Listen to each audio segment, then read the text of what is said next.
Sir మొన్న మనకి RCB trophy గెలిచింది కదా. సో నిన్న చిన్నస్వామి స్టేడియం దగ్గర సెలబ్రేషన్ చేసుకున్నారు. అక్కడ 11 మంది చనిపోయినారు.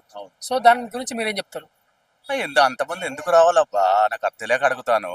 ఇప్పుడు ఆడ చనిపోయింది ఆడవాళ్ళు, గర్ల్సే చనిపోయారు ఎక్కువ మటుకు. చిన్న పిల్లలు ఎందుకు రావాలా? దేనికి రావాలా? మన ఇండియా అది ఇండియా కాదుగా. మన ఇండియా వరల్డ్ కప్ గెలిచినప్పుడు కూడా అంత సెలబ్రేషన్ చేసుకోలేదు. పోనీ మనం 2 సార్లు SRH గెలిచింది, అప్పుడు కూడా ఎంత సెలబ్రేషన్ చేసుకోలేదు. మనం ఇక్కడ ట్యాంక్ బండ్ దగ్గర ఎంత పబ్లిక్ వచ్చిండ్రు.